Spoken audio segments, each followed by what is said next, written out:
everyone, that's the lecture of chemistry for class 11.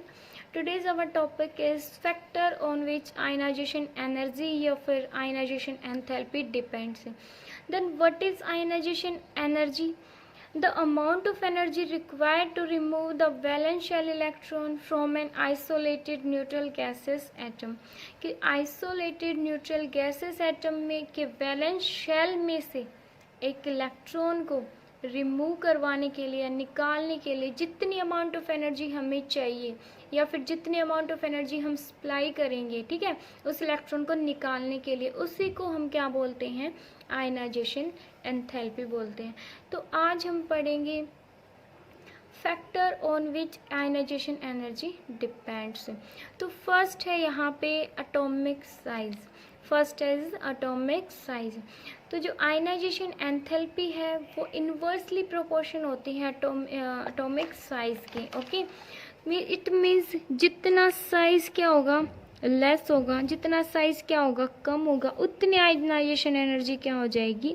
ज़्यादा हो जाएगी। कैसे?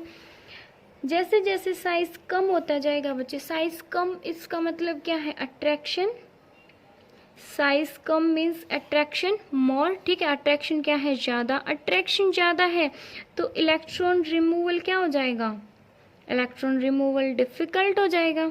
ओके, इलेक्ट्रॉन रिमूवल डिफिकल्ट हो जाएगा तो हमें इलेक्ट्रॉन मीन्स साइज छोटा है, किसी भी एलिमेंट्स का साइज छोटा है तो अट्रैक्शन मीन्स न्यूक्लियस और आउटर मोस्ट शेल इलेक्ट्रॉन्स में अट्रैक्शन क्या है? बहुत ज़्यादा है।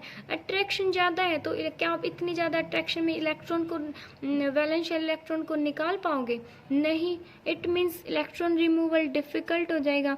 इलेक्ट्रॉन रिमूवल डिफ़िकल्ट हो जाएगा तो हमें बहुत ज़्यादा अमाउंट ऑफ एनर्जी सप्लाई करनी पड़ेगी, फिर जाके क्या हो जाएगा? इलेक्ट्रॉन को हम निकाल सकते हैं। तो it means electron removal difficult, it means more ionization energy. More क्यों? बिकॉज हमें ज़्यादा एनर्जी सप्लाई करनी पड़ेगी, ठीक है। और एक इलेक्ट्रॉन को निकालने के लिए जितनी एनर्जी हम सप्लाई करेंगे, ठीक है, उसी को हम क्या बोलते हैं? आयनाइजेशन एनर्जी, ठीक है। तो अगर हम लेफ़्ट टू राइट जाते हैं, ये तो हम बाद में देखेंगे, ठीक है, कि एटॉमिक डाउन द ग्रुप और पीरियड में क्या फ़र्क पड़ता है। फिलहाल देखो एटॉमिक साइज, जितना साइज छोटा होगा मीन्स अट्रैक्शन ज़्यादा, अट्रैक्शन ज़्यादा मीन्स इलेक्ट्रॉन का removal difficult, okay, and ionization energy ज़्यादा, ठीक है। Second is nuclear charge. Second is nuclear charge. Nuclear charge क्या होगा? जो आयनाइजेशन एनर्जी है वो डायरेक्टली प्रोपोर्शन होती है न्यूक्लियर चार्ज की, ठीक है, या फिर इसको बोलो जेड। जेड भी क्या होता है? न्यूक्लियर चार्ज होता है। न्यूक्लियर चार्ज जितना ज़्यादा होएगा, जितना ज़्यादा न्यूक्लियर चार्ज होगा उतनी ज़्यादा अट्रैक्शन होगी, उतनी ज़्यादा अट्रैक्शन होगी तो इलेक्ट्रॉन रिमूवल क्या हो जाएगा? डिफ़िकल्ट हो जाएगा, और उतना ही ज़्यादा क्या हो जाएगा? Ionization energy. तो जितना ज़्यादा न्यूक्लियर चार्ज उतनी ही ज़्यादा ionization energy. Okay, third is electronic configuration. Third is electronic configuration.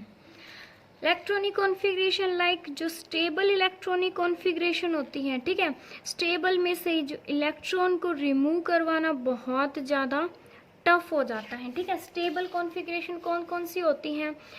First is half filled and second is fully filled. Okay, half filled जो कॉन्फ़िगरेशन होती है, हमने पढ़ा था सेकंड चैप्टर के अंदर, हाफ फिल्ड और फुल्ली फिल्ड जो इलेक्ट्रॉनिक कॉन्फ़िगरेशन है वो क्या होती है? स्टेबल होती है। हाफ फिल्ड लाइक पी में क्या हो? 3 इलेक्ट्रॉन्स हो, डी में क्या हो? 5 इलेक्ट्रॉन हो, और एफ में 7 इलेक्ट्रॉन हो। फुल्ली फिल्ड मीन्स पी में 6 हो, डी में 10 हो एंड एफ में 14 इलेक्ट्रॉन प्रेजेंट हो। तो ये इनमें से क्या होता है? इलेक्ट्रॉन को रिमूव करवाना डिफ़िकल्ट होता है। ओके, तो इलेक्ट्रॉनिक कॉन्फ़िगरेशन पे कैसे डिपेंड करता है? ये डायरेक्टली बोल सकते हो, ठीक है। मीन्स फुल्ली फिल्ड है, हाफ फिल्ड है तो उसकी आयनाइजेशन एनर्जी ज़्यादा होगी as comparison to 1 and 2 electron present हो पी डी एंड एफ के अंदर। ओके, तो जैसे कि हमने एक क्वेश्चन है कि कोई दे रखा है 2p2, 2p3 एंड 2p4, किस में से इलेक्ट्रॉन रिमूवल ज़्यादा मीन्स आसान है, ठीक है, या फिर किसकी आयनाइजेशन एनर्जी ज़्यादा है? तो अब किसकी बताओगे? 2p3 की आयनाइजेशन एनर्जी ज़्यादा है, ठीक है। क्यों? बिकॉज हमें ये क्या है, हाफ फील्ड है, इसमें से इलेक्ट्रॉन को रिमूव करवाना ज़्यादा मुश्किल होगा, हमें ज़्यादा अमाउंट ऑफ एनर्जी सप्लाई करनी पड़ेगी, मीन्स इसकी आयनाइजेशन एनर्जी ज़्यादा है, ठीक है, इनके कंपैरिजन में, ठीक है। p में 2 है या p में 4 है। ऐसे ही अगर यहाँ पे देखें 3d6, 3d5 या फिर 3d3 दे रखा है, तो किसकी आयनाइजेशन एनर्जी ज़्यादा है? ऑब्वियसली 3d5 की, okay. Next is penetration effect. अब ये पेनिट्रेशन इफेक्ट क्या होता है? Penetration effect S sub shell में सबसे ज़्यादा होता है, then P, then D and then F. इसका मतलब क्या है कि कौन सा जो सब शेल है वो न्यूक्लियस के पास है, ठीक है। तो आपको पता है एस की जो शेप होती है वो क्या होती है? स्फेरिकल। पी की डम्बल मीन्स ये इसकी स्प्रेड होती है, इसकी 5 फोल्डेड होती है, इसकी 7 फोल्डेड होती है। तो जो एस है बच्चे वो क्या होता है? न्यूक्लियस के बिल्कुल नियर होता है, ठीक है, मीन्स ज़्यादा अट्रैक्टेड होता है न्यूक्लियस से। तो इसमें से इलेक्ट्रॉन को रिमूव करवाना ज़्यादा मुश्किल होता है, मीन्स ज़्यादा अमाउंट ऑफ एनर्जी हमें सप्लाई करनी पड़ती है, ठीक है। तो हम बोल सकते हैं कि due to penetration effect S की जो आयनाइजेशन एनर्जी होती है एस सब शेल की वो ज़्यादा होती है, ठीक है, और देन पी, फिर डी एंड देन एफ, ठीक है। अगर हम इलेक्ट्रॉन रिमूवल देखें, अगर 2s और 2p में कंपैरिजन करें कि किसकी आयनाइजेशन एनर्जी ज़्यादा होती है, तो हम बोलेंगे 2s की आयनाइजेशन एनर्जी ज़्यादा होती है, बिकॉज 2s क्या होती है? न्यूक्लियस के नियर होता है, ओके। न्यूक्लियस के ज़्यादा नियर है तो मोर अट्रैक्टेड है टुवार्ड्स न्यूक्लियस, ओके। तो इसमें से इलेक्ट्रॉन निकालना ज़्यादा मुश्किल है एज कंपैरिजन टू दिस, ठीक है, बिकॉज 2s क्या होता है? नियर होता है, क्लोज होता है न्यूक्लियस के, ओके। तो ये इनकी जो ये इनमें जो अफेक्ट होता है मीन्स ये एस ज़्यादा होता है पी के उसके न्यूक्लियस के पास, ठीक है, then P, D and F से। वो क्यों होता है? Due to their shape. इनका एस का पेनिट्रेशन इफेक्ट ज़्यादा होएगा, क्यों होएगा? ड्यू टू देयर शेप, इनकी शेप्स की वजह से, ठीक है, बिकॉज इसकी क्या होती है? स्फेरिकल होती है, ये न्यूक्लियस है, इसकी स्फेरिकल शेप है, ये तो वैसे है। पी किस टाइप से? पी तो इस टाइप से प्रेजेंट है, ठीक है, X direction, Y direction, Z direction, और डी की 5 फोल्डेड सिमेट्री होती है और एफ की 7 फोल्डेड होती हैं। तो ये तो इनका पेनिट्रेशन इफेक्ट इतना ज़्यादा नहीं होता, ओके। तो हमेशा आपको याद रखना है कि जो एस का पेनिट्रेशन इफेक्ट है वो ज़्यादा होता है, एस में से इलेक्ट्रॉन को रिमूव करवाना डिफ़िकल्ट है। Then variation of ionization energy, variation of ionization energy. अगर हम अलोंग ए पीरियड जाएं, firstly is along a period. Along a period का मीन्स हम कहाँ जाएंगे? From left to right. पहले हम जनरल ट्रेंड देख लेते हैं, ओके। अगर हम लेफ्ट टू राइट जाएंगे it means lithium, beryllium, boron, carbon, nitrogen, oxygen, fluorine, neon. तो जनरली क्या होता जाएगा? न्यूक्लियर चार्ज इंक्रीज होता जाएगा, है ना। न्यूक्लियर चार्ज इंक्रीज होएगा, चार्ज इंक्रीज, और न्यूक्लियर चार्ज किसके डायरेक्टली प्रोपोर्शनल होता है? आयनाइजेशन एनर्जी के। तो अगर nuclear charge increase it means ionisation energy भी क्या हो जाएगी? इंक्रीज हो जाएगी, ओके। तो अलोंग ए पीरियड क्या होएगा? आयनाइजेशन एनर्जी बढ़ती जाएगी, ठीक है। अगर हम अलोंग ए ग्रुप बात करें, along a group it means हम बात कर रहे हैं horizontally, it means top to bottom. अगर हम टॉप टू बॉटम जाएंगे like hydrogen, lithium, sodium, potassium, rubidium, तो इस साइज जा रहे हैं, टॉप टू बॉटम जाएंगे तो साइज क्या हो रहा है? इंक्रीज हो रहा है, बिकॉज जो इलेक्ट्रॉन्स हैं वो सेम शेल के अंदर प्रेजेंट शेल के अंदर आते जा रहे हैं, ठीक है। तो साइज बड़ा होएगा, साइज बड़ा हो जाएगा, ठीक है। न्यूक्लियस और जो आउटर मोस्ट शेल इलेक्ट्रॉन्स हैं उनके बीच की डिस्टेंस बढ़ जाएगी, अट्रैक्शन कम हो जाएगा। अट्रैक्शन कम हो जाएगा तो क्या हो जाएगा? हम इजीली हम इलेक्ट्रॉन्स को रिमूव करवा सकते हैं, ओके। तो जैसे जैसे साइज इंक्रीज होएगा तो आयनाइजेशन एनर्जी क्या हो जाएगी? डिक्रीज हो जाएगी। और आपको पता है कि जो आयनाइजेशन एनर्जी है वो इन्वर्सली प्रोपोर्शन होती है साइज के। साइज इंक्रीज तो आयनाइजेशन एनर्जी डिक्रीज। ओके, अब हम पढ़ते हैं बच्चे कुछ एक्सेप्शनल केस। ओके, कुछ एक्सेप्शन प्रेजेंट है यहाँ पे, हम अब एक्सेप्शन पढ़ेंगे। ठीक है, पीरियड 1 में क्या एक्सेप्शन है? पीरियड 1 में एक्सेप्शन क्या है कि जो हाइड्रोजन से जो हीलियम है, वैसे तो हमें पता है कि लेफ्ट टू राइट जाते हैं तो आयनाइजेशन एनर्जी बढ़ती है ना। आयनाइजेशन क्या होती है, आयनाइजेशन एनर्जी है वो क्या हो जाती है? बढ़ जाती है। ठीक है, लेकिन अगर हम बात करें, वैसे तो आपको पता है जो हीलियम है वो क्या होता है, उसमें फुल्ली फिल्ड होता है, ये स्टेबल कॉन्फ़िगरेशन है, फुल्ली फिल्ड है। ठीक है, तो अगर हाईएस्ट आयनाइजेशन एनर्जी की बात करें हम पीरियोडिक टेबल में, तो सबसे ज़्यादा हाईएस्ट आयनाइजेशन एनर्जी होती है हीलियम की। किसकी होती है? हीलियम की। Helium is the highest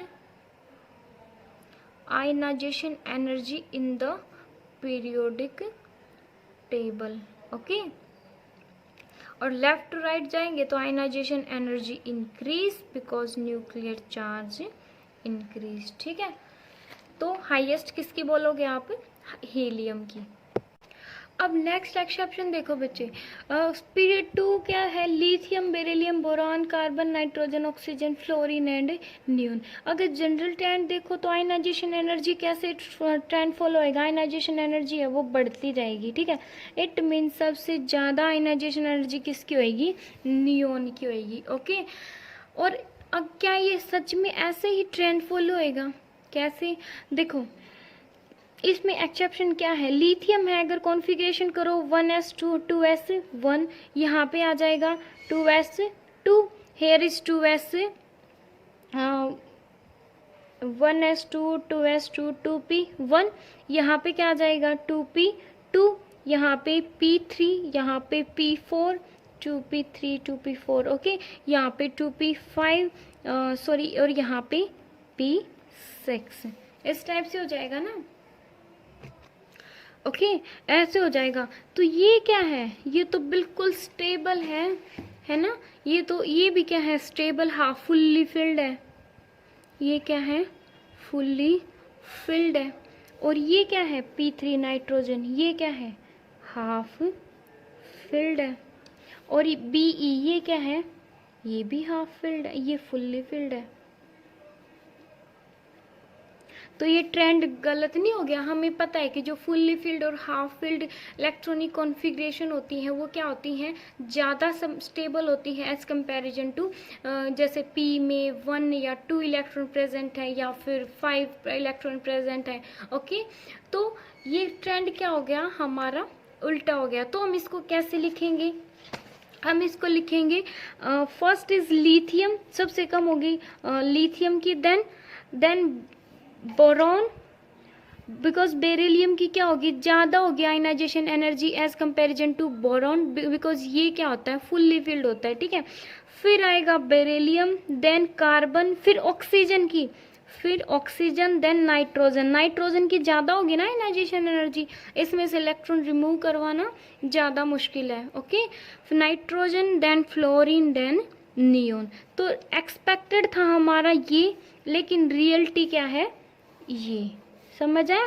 reality is that. Okay, अगर हम पीरियड 3 की बात करें तो पीरियड 3 में क्या है? Like sodium, magnesium, aluminium, silicon, phosphorus, sulphur, chlorine, argon. ठीक है, इसमें भी बच्चे ये क्या होता है? 3s2, और ये क्या होता है? 3p3। सेम जस्ट इनके नीचे वाले एलिमेंट्स हैं।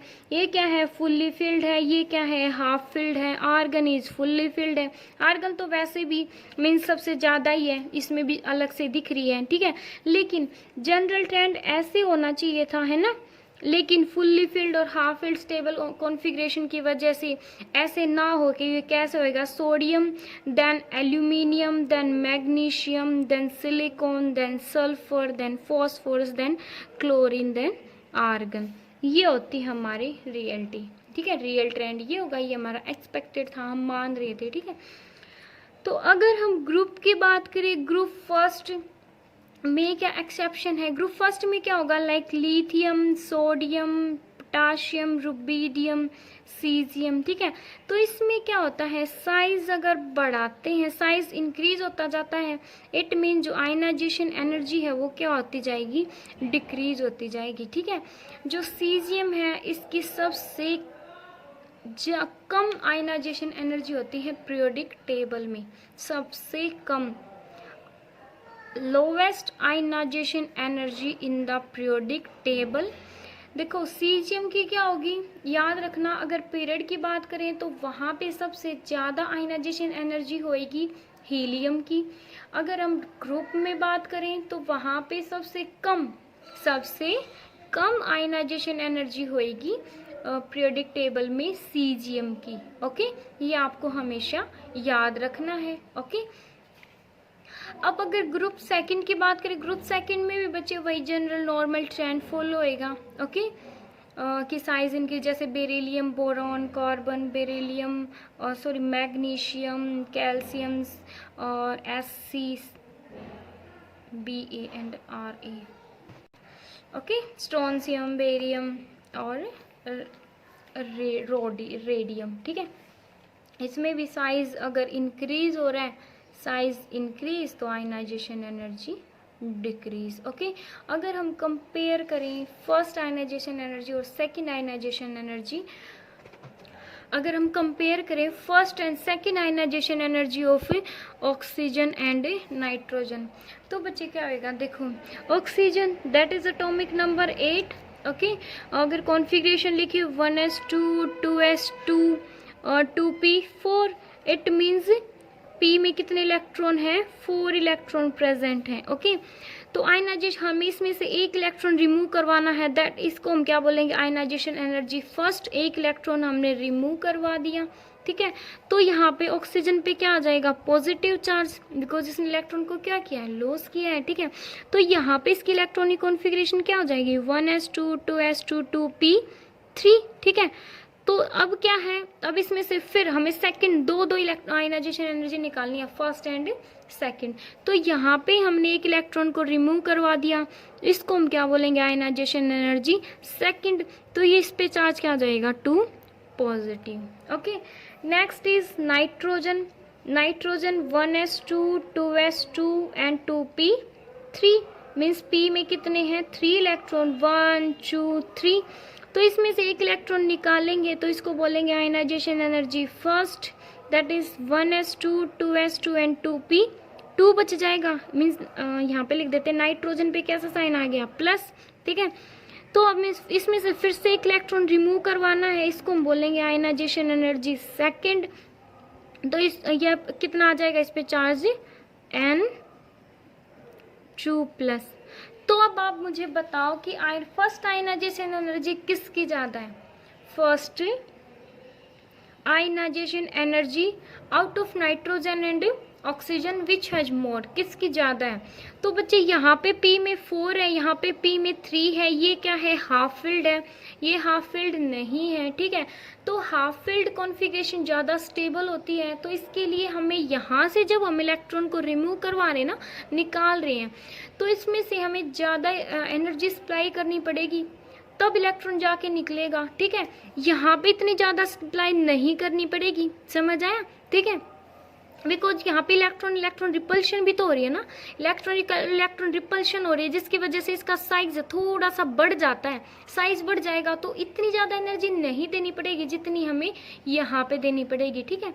तो हम बोल सकते हैं कि जो फर्स्ट आयनाइजेशन एनर्जी होगी of nitrogen is more than oxygen, क्यों, due to half filled electronic configuration of nitrogen. Okay, ये था। अब अगर आप सेकेंड आयनाइजेशन एनर्जी की बात करो, सेकेंड आयनाइजेशन एनर्जी किसकी ज़्यादा होती है, तो यहाँ से हमने बहुत ज़्यादा एनर्जी सप्लाई करके नाइट्रोजन से एक इलेक्ट्रॉन निकाल लिया। अब नाइट्रोजन में कितने हो गए लास्ट में, P में 2 इलेक्ट्रॉन्स, और ऑक्सीजन में एक इलेक्ट्रॉन निकालने के बाद ऑक्सीजन क्या हो गया, अब ऑक्सीजन हाफ फिल्ड हो गया।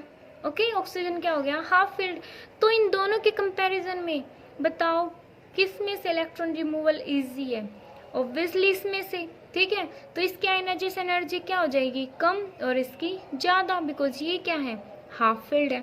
तो हम बोल सकते हैं कि second ionisation energy of oxygen is more than nitrogen due to half filled electronic configuration of oxygen।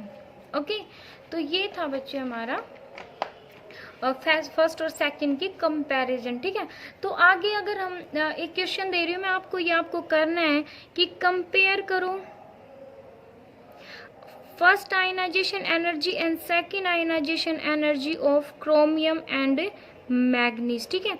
Chromium की इलेक्ट्रॉनिक कॉन्फ़िगरेशन होती है chromium is 1s2 2s2 2p6 3s2 3p6 4s1 and 3d5 and manganese की होती है 1s2 2s2 2p6 3s2 3p6 4s2 and 3d5।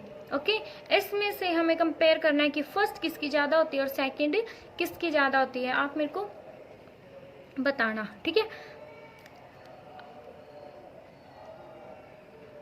अब है बच्चे group 13 की बात। हम किसकी बात कर रहे हैं? ग्रुप 13 की। इसमें सेम ऐसे ही करना है, पहले के एक इलेक्ट्रॉन निकाल के देखो, ये क्या है? हाफ फील्ड है दोनों। ओके, इसमें एक इलेक्ट्रॉन, इसमें से इलेक्ट्रॉन जाएगा तो किस में से जाता है? वो एस में से जाता है, ठीक है। एस में से जाएगा तो यहाँ फील्ड बन जाएगा, ठीक है। मीन्स ऐसे ही करना है आपको, इजीली हो जाएगा। अगर आपको ये कॉन्सेप्ट क्लियर हो गया तो ये भी बहुत इजीली हो जाएगा, ठीक है। तो नेक्स्ट है ग्रुप 13। ग्रुप 13 के एलिमेंट क्या क्या होते हैं? ब्रोमीन, एल्यूमिनियम, गैलियम,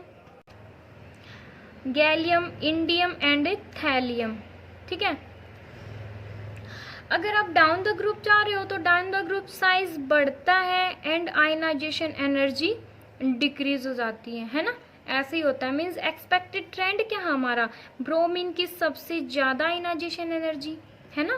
ब्रोमीन क्या है? छोटा साइज है, डाउन द ग्रुप साइज बढ़ रहा है, तो ब्रोमीन की सबसे ज़्यादा, then aluminium, then gallium, then indium, then thallium. Okay, ये है हमारा expected trend, that is expected trend. Okay, लेकिन जो एक्चुअल ट्रेंड होता है वो होता है ऐसे, ये है एटॉमिक नंबर, ये है आयनाइजेशन एनर्जी।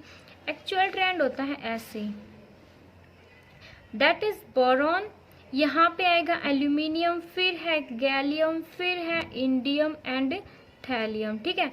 ये ऐसे,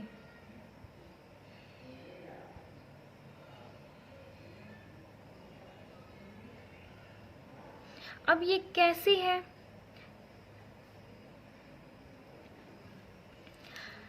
इट मीन्स सबसे ज़्यादा होती है बोरॉन की, फिर होगी थैलियम की, फिर होगी गैलियम की, फिर है एल्यूमिनियम की, फिर है इंडियम की। कैसे?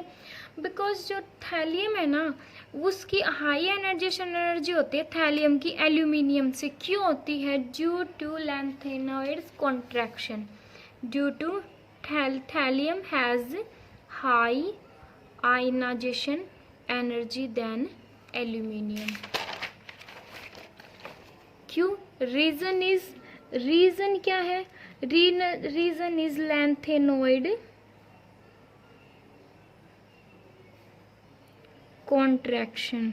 लैंथेनॉइड कॉन्ट्रैक्शन, तो आपको पता है लैंथेनॉइड कॉन्ट्रैक्शन मीन्स इसके अंदर जो इलेक्ट्रॉन है वो एफ सब शेल में एंटर कर जाता है, ठीक है। सॉरी, लैंथेनॉइड कॉन्ट्रैक्शन होती है तो उसमें जो इलेक्ट्रॉन है वो एफ सब शेल में एंटर करता है, जिसकी वजह से जो साइज है वो एकदम से मीन्स एकदम सडनली क्या हो जाता है? डिक्रीज हो जाता है। ओके, तो साइज डिक्रीज हो जाता है तो जो इंडियम है, सॉरी थैलियम है, थैलियम का साइज छोटा हो जाता है। छोटा होने की वजह से उसकी जो आयनाइजेशन एनर्जी, अट्रैक्शन, साइज छोटा, साइज स्मॉल, अट्रैक्शन मोर, अट्रैक्शन ज़्यादा, तो आयनाइजेशन एनर्जी क्या हो जाएगी? ज़्यादा हो जाएगी। ओके, तो जो बेरिलियम है, बोरोन है, बोरोन की सबसे ज़्यादा, सेकंड नंबर पे एल्यूमिनियम ना आके क्या आता है? थैलियम आता है, ठीक है। और एक और इसके अंदर एक्सेप्शन है कि जो गैलियम है, गैलियम की भी ज़्यादा आयनाइजेशन एनर्जी होती है देन एल्यूमिनियम से। क्यों? ड्यू टू ट्रांजिशन कॉन्ट्रैक्शन, जो डी ब्लॉक है उसके अंदर ट्रांजिशन कॉन्ट्रैक्शन भी होती है, बिकॉज जो डी सबशेल होती है ना उसकी पुअर शील्डिंग होती है। डी सबशेल की क्या होती है, जो शील्डिंग होगी वो क्या होगी, मीन्स डी अच्छे से शील्ड नहीं कर पाता आउटर इलेक्ट्रॉन्स को, ठीक है, जिसकी वजह से जो अट्रैक्शन है, बाहर वाले इलेक्ट्रॉन है ना वो न्यूक्लियस से अच्छे से अट्रैक्ट हो जाते हैं और साइज छोटा हो जाता है। ओके, तो जो गैलियम है उसका साइज भी छोटा होता है एल्यूमिनियम से, साइज स्मॉल है तो अट्रैक्शन ज़्यादा है, अट्रैक्शन ज़्यादा है तो इलेक्ट्रॉन रिमूवल डिफिकल्ट है, इलेक्ट्रॉन रिमूवल डिफिकल्ट तो आयनाइजेशन एनर्जी इंक्रीज। ओके, तो बच्चे हमारा जो एक्सपेक्टेड ट्रेंड से जो ये रियल वाला ट्रेंड है वो क्या आया, रियलिटी है वो अलग आई। मीन्स सबसे ज़्यादा boron, then thallium, then gallium, then aluminium, then indium. इसको आप याद कर सकते हो 15324 ऐसे, ठीक है। मीन्स फर्स्ट नंबर पे क्या है, ऐसा था ना 1 2 3 4 5, तो कैसे याद करोगे 1 5 देन 3 देन 2 और 4, इस टाइप से भी याद कर सकते हो। ओके, ये था हमारा ग्रुप 13 का। ओके, अब नेक्स्ट है metallic and non metallic character. Metallic and non metallic character. Metallic character हम किसको बोलते हैं, मेटालिक कैरेक्टर मीन्स मेटल क्या करती है, इलेक्ट्रॉन्स को लूज करती है। ओके, क्या करती है, मेटल इलेक्ट्रॉन्स को लूज करती है, ठीक है। तो बच्चे जब हम लेफ्ट टू राइट जाते हैं, जब हम लेफ्ट टू राइट जाते हैं तो आयनाइजेशन एनर्जी है, हम इस टाइप से शो कर रहे हैं, ये क्या है, लेफ्ट टू राइट जा रहे हैं, ये क्या है, टॉप टू बॉटम जा रहे हैं, ठीक है। जब हम ये क्या है, यहाँ पे मेटल्स होती हैं मोस्टली, ठीक है।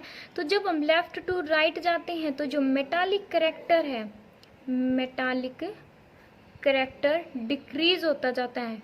समझ आए क्या होता है, मेटालिक कैरेक्टर डिक्रीज होता जाता है, ठीक है। और नॉन मेटालिक कैरेक्टर क्या होता जाता है, नॉन मेटालिक कैरेक्टर, बिकॉज इस साइड से इस साइड जाएंगे तो नॉन मेटल आती जाती हैं, ठीक है। इस साइड मेटल, इस साइड हमारी लेफ्ट में, राइट में क्या होती है, non metal. Non metallic character increase हो जाता है। ओके, और अगर आप टॉप टू बॉटम जाते हैं तो जो मेटालिक कैरेक्टर है वो इंक्रीज हो जाता है, ठीक है। मेटल्स की metallic character left to right decrease क्यों होता है, because left to right nuclear charge बढ़ता है, न्यूक्लियर चार्ज बढ़ेगा, अट्रैक्शन ज़्यादा होएगी, तो मेटल है वो इतना इजीली अपने इलेक्ट्रॉन्स को, साइज छोटा हो जाएगा ना, तो जो मेटल है वो इतनी इजीली अपने इलेक्ट्रॉन्स को लूज नहीं करेगी, ठीक है। तो जिसकी वजह से मेटालिक कैरेक्टर क्या हो जाता है, डिक्रीज हो जाता है। But top to bottom metallic character increase कैसे, बिकॉज साइज बढ़ रहा है, साइज बढ़ रहा है तो अट्रैक्शन कम हो रही है, तो मेटल इजीली अपने इलेक्ट्रॉन्स को दे देती है, ठीक है। तो no metallic character increase and non metallic character क्या हो जाता है, डिक्रीज हो जाता है। मीन्स मेटल है वो लूज नहीं, गेन नहीं करेंगी, वो क्या करेंगी, लूज करेंगी। ओके, और आयनाइजेशन एनर्जी का भी ट्रेंड क्या होता है, आयनाइजेशन एनर्जी डिक्रीज होती है और इस साइड आयनाइजेशन एनर्जी इंक्रीज होती है। Okay, metallic character decrease, it means metal है वो क्या फॉर्म करती हैं, बेसिक कैरेक्टर फॉर्म, जो मेटल है उनका क्या होता है, बेसिक कैरेक्टर होता है। मेटल का कैसा करेक्टर होता है, बेस फॉर्म करती हैं, मीन्स उनका बेसिक करेक्टर होता है। तो it means left to right जाएंगे तो जो बेसिक करेक्टर है वो भी क्या हो जाएगा, डिक्रीज हो जाएगा। ओके, तो एक लाइन है यहाँ पे, उसको आप याद कर लेना कि जो अगर आयनाइजेशन एनर्जी डिक्रीज हो रही है, आयनाइजेशन एनर्जी डिक्रीज, इसका मतलब क्या है, इलेक्ट्रॉन रिमूवल क्या हो जाएगा, इजी है ना। आयनाइजेशन एनर्जी कम है, मान लो किसी भी एलिमेंट की कम है, तो मीन्स इलेक्ट्रॉन मीन्स अट्रैक्शन कम है, इट मीन्स हम इलेक्ट्रॉन को इजीली निकाल सकते हैं। इलेक्ट्रॉन इजीली निकाल सकते हैं तो जो मेटल है वो इजीली ऑक्साइड फॉर्म कर सकती हैं। जो मेटल की ऑक्साइड फॉर्म करने की जो टेंडेंसी है, जो आयनाइजेशन एनर्जी डिक्रीज होती है वो कहाँ पे होती है, टॉप टू बॉटम डिक्रीज होती है, टॉप टू बॉटम डिक्रीज होती है, means electron removal easy, means metal easy electron lose करके ऑक्साइड फॉर्म कर सकती है। It means top to bottom metal की ऑक्साइड फॉर्म करने की जो टेंडेंसी है ना वो बढ़ जाती है। इट मीन्स जो बेसिक कैरेक्टर है वो इंक्रीज हो जाता है। Okay, that's it. अगर सेकेंडली आयनाइजेशन एनर्जी बढ़ रही है मीन्स अट्रैक्शन बढ़ रही है, इट मीन्स इलेक्ट्रॉन रिमूवल क्या हो रहा है, डिफिकल्ट हो रहा है, टफ हो रहा है। इट मीन्स जो नॉन मेटल है अब वो ऑक्साइड फॉर्म करती हैं। वो क्या फॉर्म करती हैं, नॉन मेटल।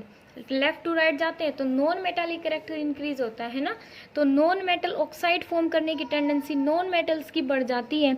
और नॉन मेटल है वो कैसे ऑक्साइड फॉर्म करती हैं, एसिडिक नेचर के। कैसे ऑक्साइड फॉर्म करेंगी, एसिडिक नेचर के। ओके, आपने 10th में पढ़ा होगा कि मेटल बेसिक नेचर की होती हैं और जो नॉन मेटल है वो एसिडिक नेचर की होती हैं। ओके, तो हम बोल सकते हैं अगर इस साइड से इस साइड जाएं तो मेटालिक करेक्टर बढ़ जाता, डिक्रीज हो जाता है ना, metallic character decrease, basic character decrease, और acidic character, basic character decrease, it means acidic character increase, है ना, उल्टा है। Top to bottom metallic character increase, basic character increase और एसिडिक करेक्टर डिक्रीज, हम ऐसे भी बोल सकते हैं।